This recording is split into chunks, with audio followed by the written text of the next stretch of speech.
So, hello everyone, this is Michi Hoyer from Avid Chronic Racing, and today I would like to give you a vast example on how to build a setup from scratch. And just to show you how we're gonna do this, we go into the FSR car and we are in the garage and we are setting defaults. As you can see, a default is set. Probably need to see this since it's old vehicle data. So we are in Singapore around here, a very special track. As I said again, we go for default setting and we just pull in some minor fuel just to get in some laps first. This is 30 laps. So we go just with a base set and rename it like this and quickly have a look. 42, 41 on the wings, maximum limiter, red size 5, brake map 10, standard gears, suspension, looks like this. Don't want to talk too much about it, quite a few packers, ride height is set.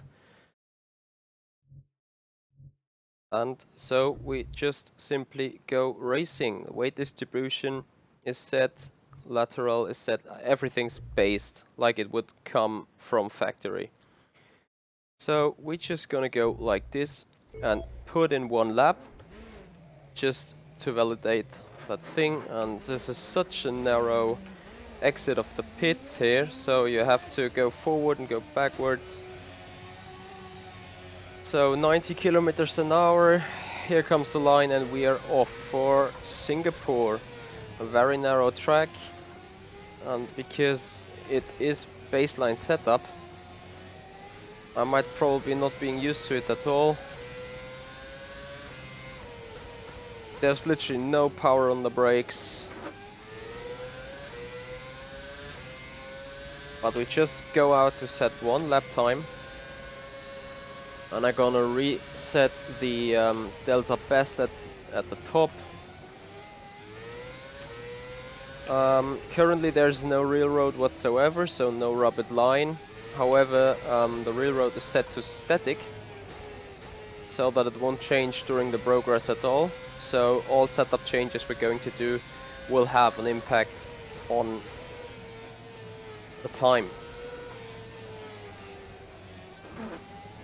A very technical track that is Singapore, so this requires a lot of setup work and probably a lot of time to work on a setup. Therefore I just choose this track because here you can really simulate a lot of impacts which come with a setup. So as you can see, there's no brake power whatsoever, and what I'm gonna do after the lap is set a series of basics while still explaining why I'm doing this and that way I do it.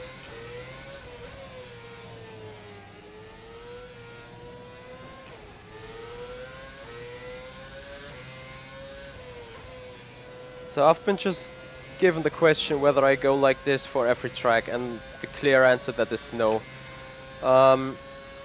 As soon as you have, well, for the first time obviously you have to go from scratch, but as soon as you set one setup for a specific racetrack, I mean, you then figured out one setup, and if you go to a new racetrack, you figure out or try to think about which setup from another track could fit in it. So definitely, as soon as you created a good setup, you try to like sneak back on it every single time again. Obviously, a setup for Monaco won't be usable at Monza. But you always try to think about what could be a good base setup to develop again. So from Singapore point of view, if I'm mid into the season, this is race 13, real Formula 1 is now approaching Singapore, I would probably look back at Monaco perhaps, or Hungaroring, because those tracks are both very technical, very narrow on corners, and I probably would take one of those setups, to be fair.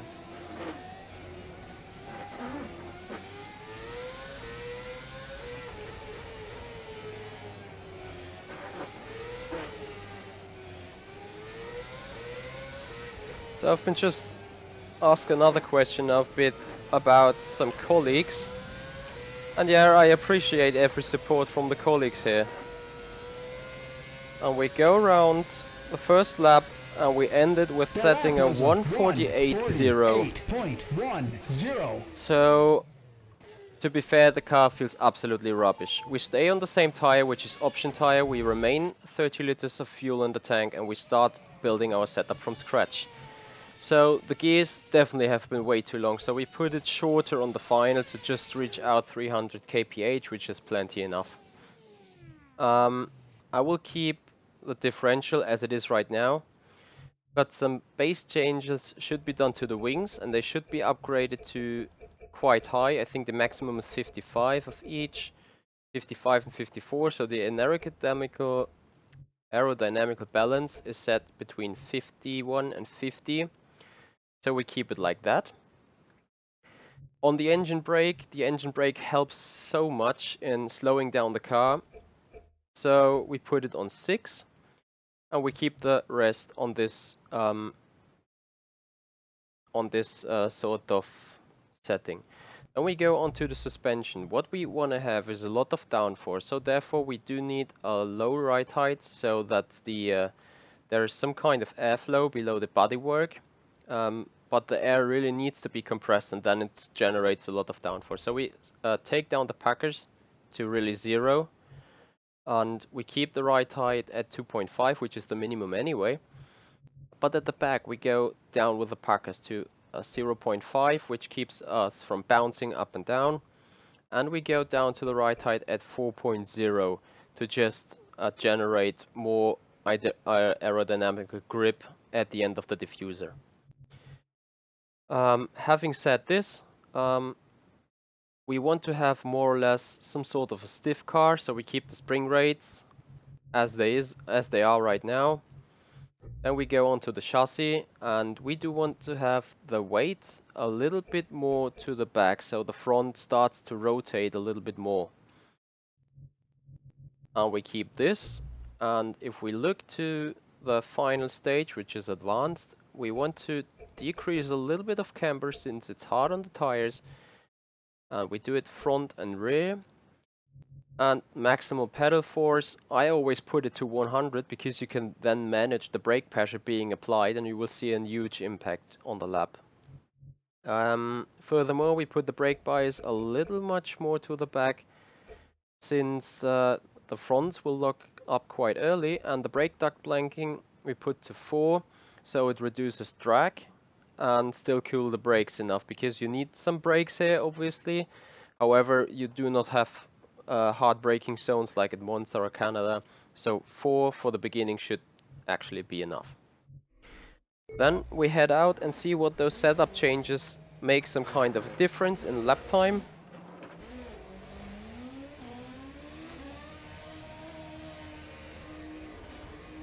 Hey David, thanks for joining us. Yeah, sure, you can stay with me here in this stream and watch what I'm doing. And despite the first time, we made the regular picks at it this time around, and I was handed a question from Timo if I can already feel the difference of the car, and the clear answer that is yes. I mean, the base setup is in general a very good one, but to get really fast with the car you need to generally adjust it to your personal liking. So what can be seen clearly is that I can brake a lot later. This is due to the lower high speed because of higher wings, and due to more downforce also because of the higher wings, and furthermore because of the maximal brake power applied to the brakes, since they are not maxing out at like 75%, which it was before. But now it turns out to be the full brake performance is being applied as soon as I push the pedal all the way down.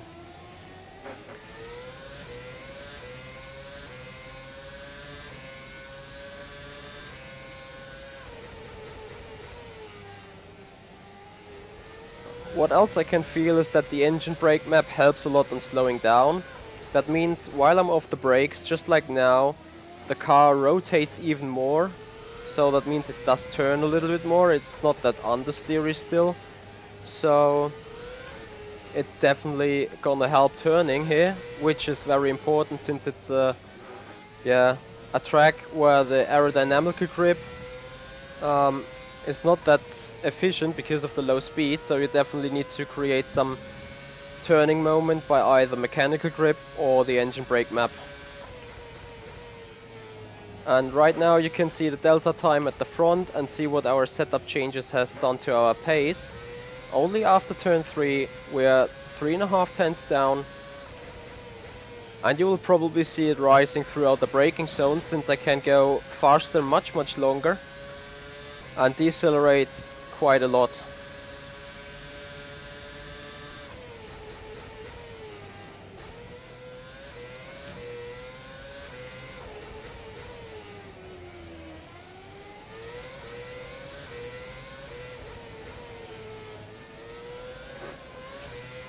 As you can see, the car is a lot more aggressive in the back, which is basically due to the fact that the front grip is increased so much by the full packers being removed, whereas the rear is still so much above the ground that it lacks some aerodynamical grip created by a diffuser.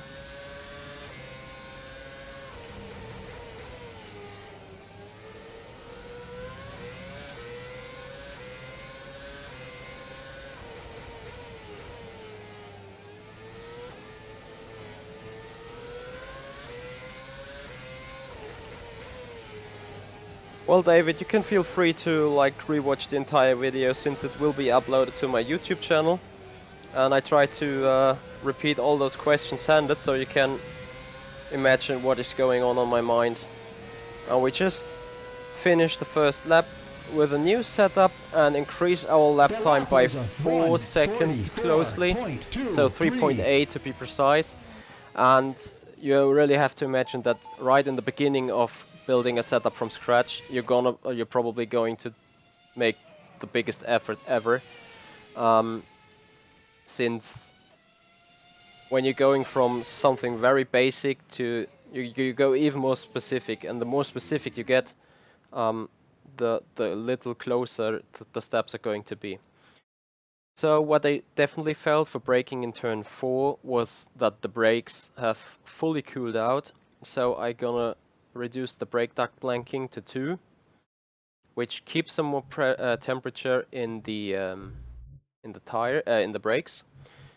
What I also felt is that I was close to hitting the limiter, so if I would be in race condition and following another car in the slipstream, I would probably max out at the limiter, and turn 4 is here really the only spot, sorry, I think it's turn 5 that is, the end of the long straight, is the really only spot where you can actually try to attack someone. So we gonna set the 7th gear just 2 clicks longer, and we adjust the 6th gear, so there is a good, you wanna look for a good stepping around this chart right to the gear ratio setting.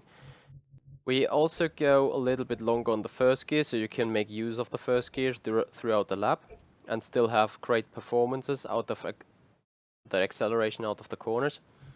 We then adjust the 2nd gear a little bit, the 3rd gear a little bit. That is probably a bad gear change, so we keep it like this, and now we have a steady curve looking towards slightly above 300 kph. Having adjusted that, I just think we go 0 on the packers as well, so the suspension has the chance to go even lower on the ground, and we reduce ride height to 3.8. Since the car has been really twitchy on the back, we're gonna increase the stiffness of the anti-roll bar in the front, which means that the car is not able to roll that badly. And usually Formula 1 cars are stiff in the front and more soft in the back. So we go 35 on the anti-roll bar, which enables the car to swim around even more. But, you know, by making the front anti-roll bars a little bit harder, you do not give too much pressure on the rear end, especially while acceleration. So if you set the front end a little bit stiffer than the rear end, you're gonna have much better balance in the car. So I'm just going out for the next run here. and see whether I can improve that lap time again. Despite the fact that were only minor changes, I just hope that it affected the balance a lot. So we're gonna have a look, especially to the top speed of 290 kph. It's probably a little lower this time.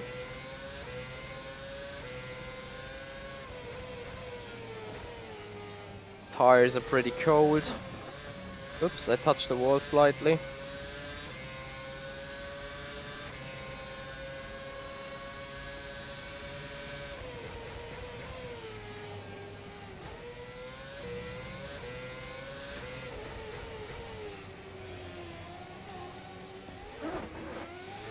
And I did it again, probably hit some sort of glitch of the track here.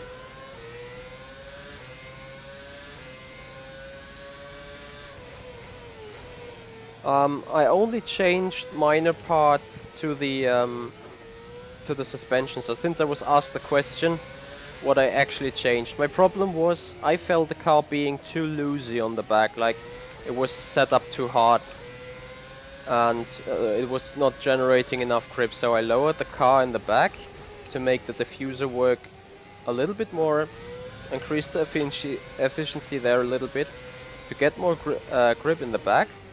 And furthermore, I adjusted the brake cooling, since I was feeling the brakes were very cold and lacking on efficiency. So now I will have the brakes even warmer and have some better efficiency. And furthermore, what I also changed was anti-roll bar. And with the anti-roll bar, I made the car much more stable, because now the anti-roll bar in the back is a lot softer, which enables myself to accelerate even earlier while still having a very stable car. So that's the reason why we're slightly down on our lap time, approaching turn 4. And now let's see whether the gearing takes into effect and slows us down here a little bit. It should. So we quite maxed out at 290. Brakes felt a lot better this time around. Approaching turn 7. Need to really be gently and patient.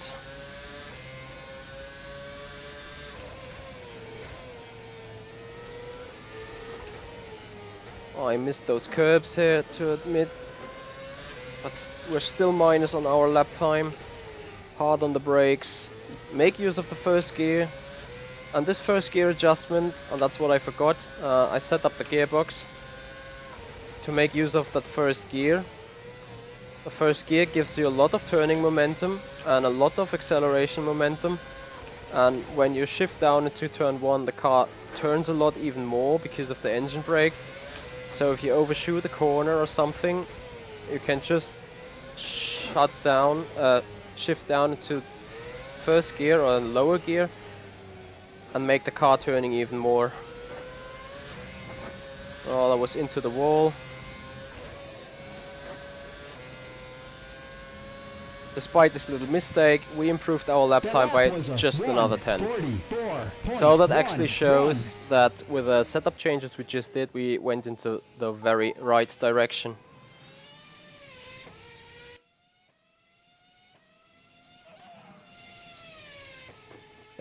David, what exactly do you want to know about this oversteering and what it causes? Like, the oversteering can be caused of many things, like too much aerodynamical balance on the front, too stiff suspension in the back, and too soft in the front. It can be created by the weight distribution. In this case, I just know from experience that the softer you put the anti-roll bar in the back, and the more you allow the car to lean to one side like this, the more it's able to like deal with the sides G-forces, with the sideway G-forces. So if you turn hard on the right and push the accelerator hard, the car wants to lean backwards to the left hand side. And when this movement appears and you got a soft suspension, your suspension is still able to handle the pressure while not giving the pressure onwards to the tire. If too much pressure is put to the tire at this point, the car's gonna step out and you have what is called snap oversteer or oversteer in general. So you want to just put some more pressure on the suspension, and you're doing that by softening the anti-roll bar in the back. Soft does not mean soft in that way, but you have to make sure that it is softer than the front. So that's actually what we did here. Like the anti-roll bar at the front is 45 Newton per millimeter, so you have to put more forces to the side so the suspension rolls, and in the back there needs to be less forces to be working on that suspension, and that basically means it can deal more or less better with the entire forces coming towards it.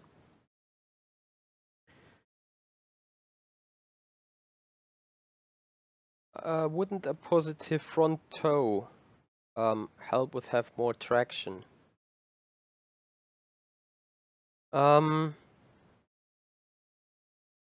Maybe a little bit, but since it's the front, I'm not thinking that it really helps. Like, what really does help is use a toe in on the rear, because then the tire is set in the right direction where you actually want to go while acceleration.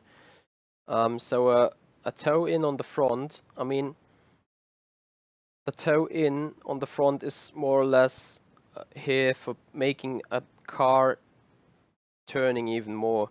Like if you have negative toe in, the momentum when steering into a corner is a lot bigger than having a low toe in, because it just when the tires are set, it points the right direction. I don't want to dig too deep into the forces and explain how it works.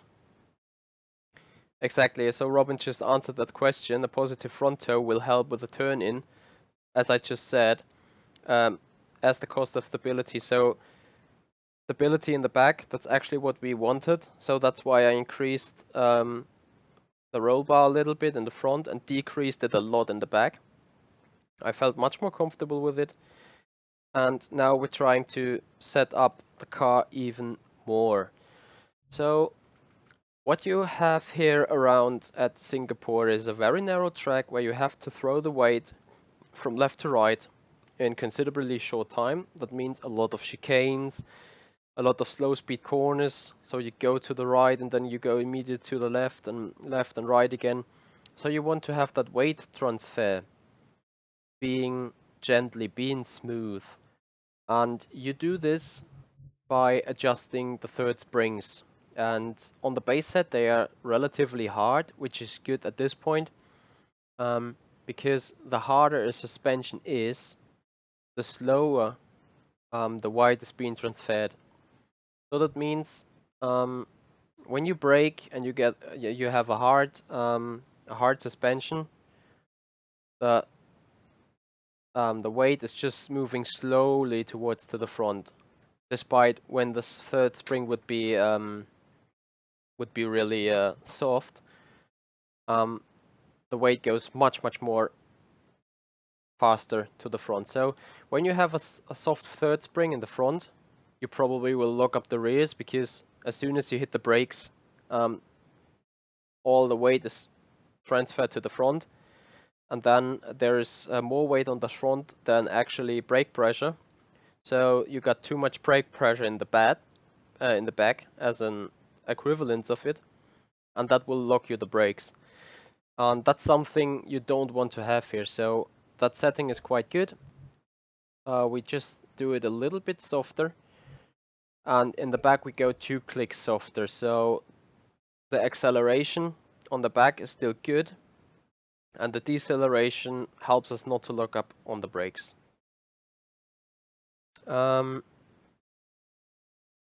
Another question: till what point you soften the suspension? I mean, this point is very variable, and you can't really like tell there is a perfect point where a suspension is soft. What you can say though is that you want to be a suspension as soft as possible, but on the same in the same time you want to have it as hard so you don't bottom out, you don't bounce the car into the ground, because as soon as you would grind your chassis on the ground, the tire is lift from the ground and you're losing like full grip on it. It's like, yeah, when you have a broken suspension, the car looks like that. It scratches on the ground, and the tire on the broken suspension does not provide any mechanical grip whatsoever. So, to prevent this, if you have a real soft suspension, you should put in some packers, because grinding on a packer stop, because a packer is limiting the amount of travel way of the suspension. So let's say if that is your suspension travel range and you put in packers here, the suspension would stop traveling here. And the grip loss hitting that stopping is less hard than if you would remove the packers and the suspension goes all the way down to the ground. So that's the sense of packers, or the reason why you put packers in a car. However, here they are much too high, so they are limiting the travel range of your suspension, and therefore kills out some potential grip in here. Miguel, you want to know how to detect something, but I need to know what you do want to detect. So I just head out for another lap while I'm waiting on Miguel to finally put in his question. So I just need to know what you want me to refer on detecting.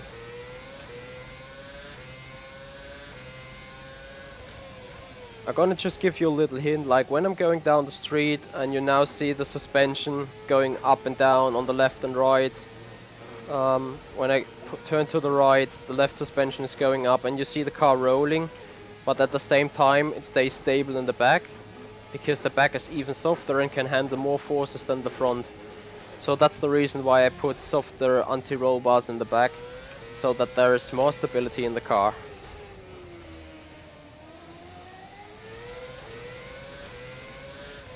And I really do feel the change of the packers from 2.1 to 1.0. The car is not as stiff anymore. It's still pointy at that point, at turning. But as soon as you hit the packers, you're gonna lose the momentum of the turning point.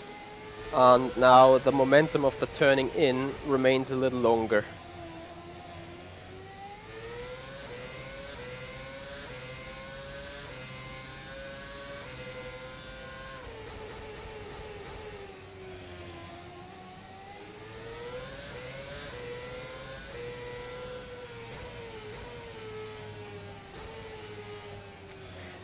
Miguel, thanks for the question. I detect the suspension travel or the suspension range to be too low in Motec. Motec is a telemetry analyzation file,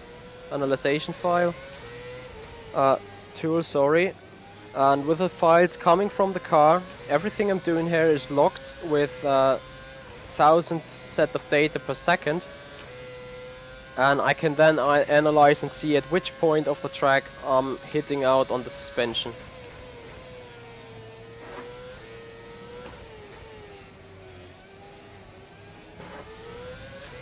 So the car feels a lot better, however I slightly messed up turn 3. Into turn 4.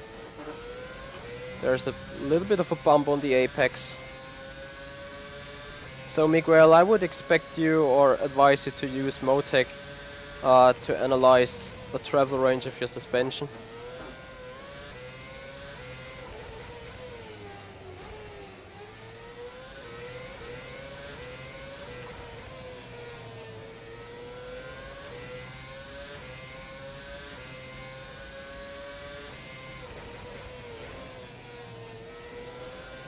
So this should now be the point where the car should really go faster than before. Since we're now approaching the part where this weight transfer is very important.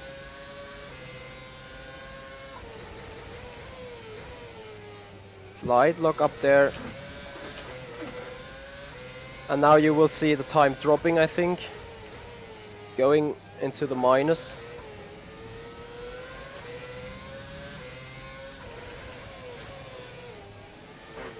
And this is just the effect of weight transfer at this stage. Like, the car stays absolutely stable through those corners, and it's exactly what I need to make more pace out of the car. And we improve our previous lap time by another 1.410. So what I did felt now though was a lot of understeer, especially in those slow corners. Like, I had to wait a lot until the car really turned. So to encounter these, or to counter steer on that, I go lower on the toe in, which makes the rear a little bit more unstable but more turning at the same time, and I decrease the toe in a little bit, as that should help as well. Furthermore, I go a little bit more let me think. Yeah, I increase the front, the third spring packers a little more, since as soon as the front packers bump out, the suspension gets really stiff, and then that helps a lot, like turning the car around when it's stiff and bouncing out on one suspension part here.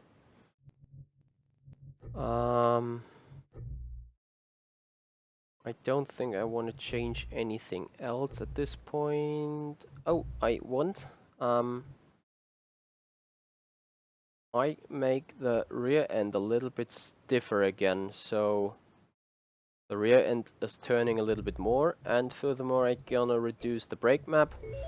So the brake map also increases the turning when being off on braking and off throttle. So brake map is the amount of braking power that comes from the engine while idling, and that only applies to the rear axis, and as soon as the rear axis is braking, the lateral forces cannot be dealt with that good, which then basically means it's turning a little bit more.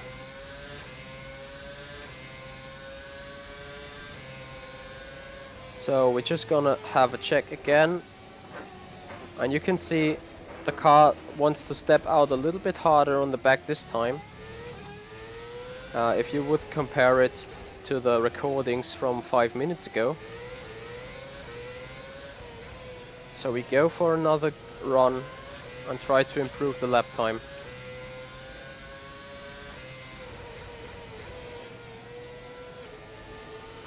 And afterwards I will probably end the stream, since I'm running out of time. Anyway, we have figured a good base setup here. So if you want to go into the long term, you now have to look at specific sectors, specific corners. You have to see how the tire degradation is on that setup, because suspension work always affects tire degradation. So you can score less tire degradation on a different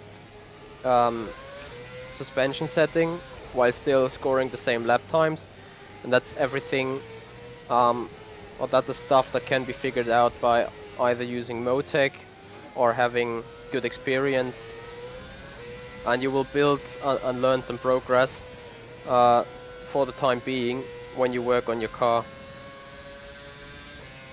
So we now try to put in a good lap.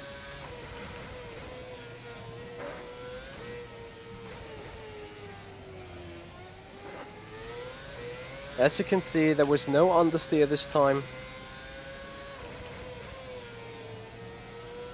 And the car is very clean through here. We can take and carry a lot of speed.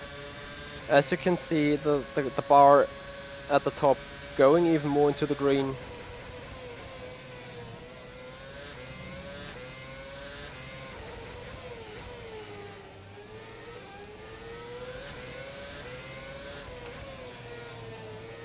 The car is very responsive, and at the same time it's still considerably stable, which enables me to go even further and even faster than before, because the car is exactly doing what I wanted to do.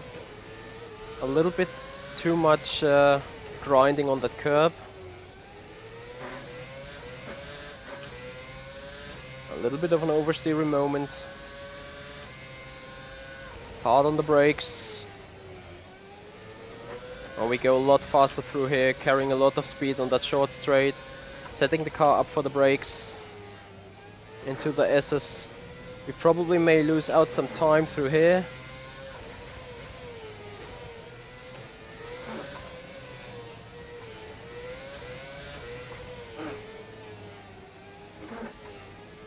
But overall you could just see that we improved the setup quite a bit here.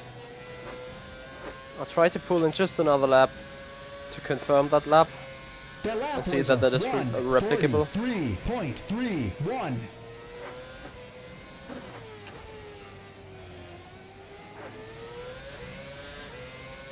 So we're spot on after turn 3.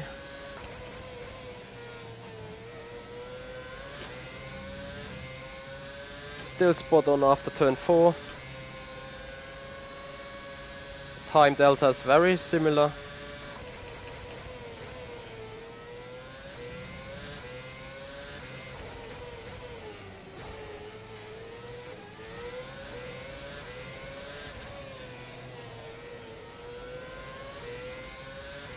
Still very similar.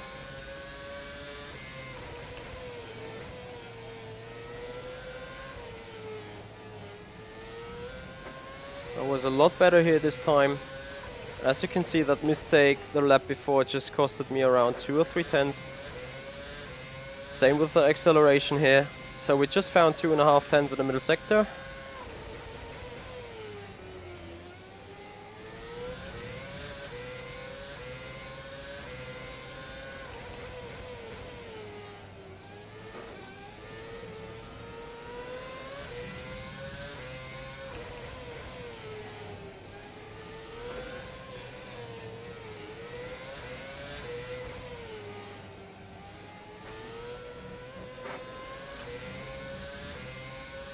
Yeah, I think the final corner was a little bit better than before.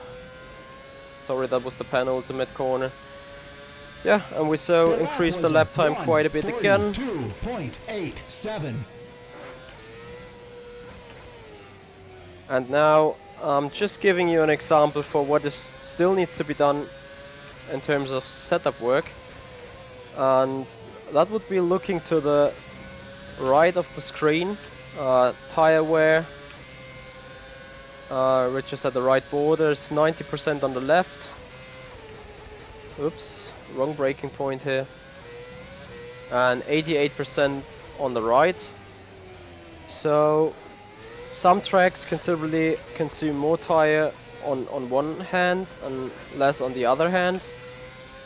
This here is considerably equal. However, it seems like the front is crubbing away a little bit more. So you still can apply some more grip to the front, which then will increase the front tire shape, like it will wear a lot less, and gives you more slide on the rear, which means some more pressure is put to the rear, and therefore that should increase your balance of the car and should make you go even faster.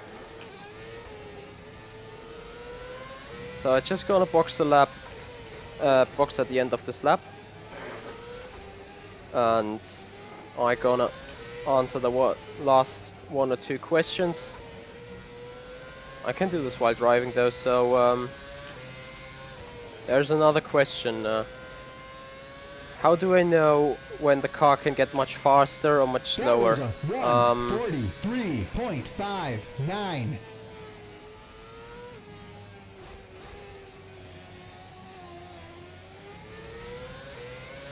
I do not really understand the question in that way.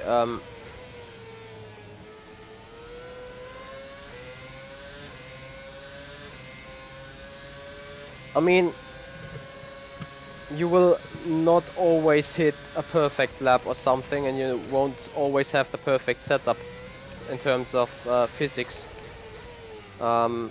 Because there's some personal reference or some personal liking in every setup building included. But there's some point where you just feel happy about the car, like you can't have anything else to improve the balance, you are generally happy with the balance, the car reacts the way you want it to be, and you feel like you can put in laps and laps and laps without doing any mistake whatsoever. And that's probably the point where you want to stop working on the setup, because that is the time where you get used to the setup and you find another 2 or 3 tenths just by knowing exactly what the car is about to do. And this is the point of time when you are actually done with the setup. When you feel satisfied with the car, when you feel happy about the balance, when you push it to the limit and you know exactly what the car wants to do. That's the end of setup building, more or less, when you don't see an opportunity to go any faster. However, this should never be the case. I mean, you can get faster anywhere in some way, so 1:45.51. trying to show you.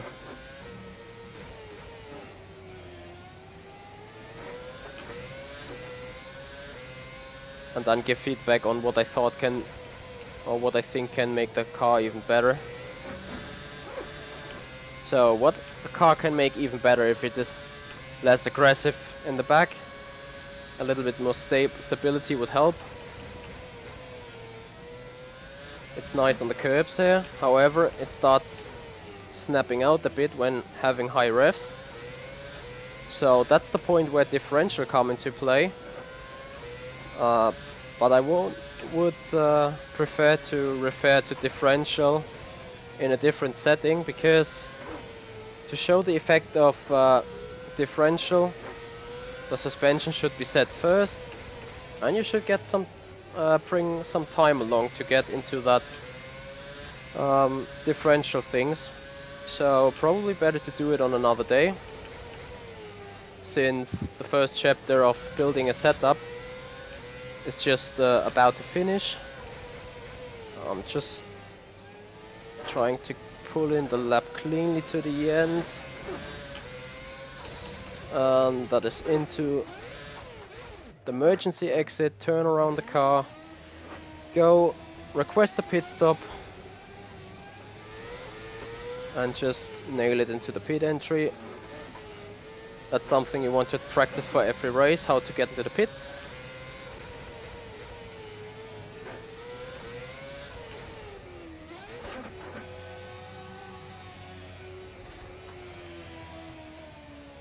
And then you just try to park your car into the garage.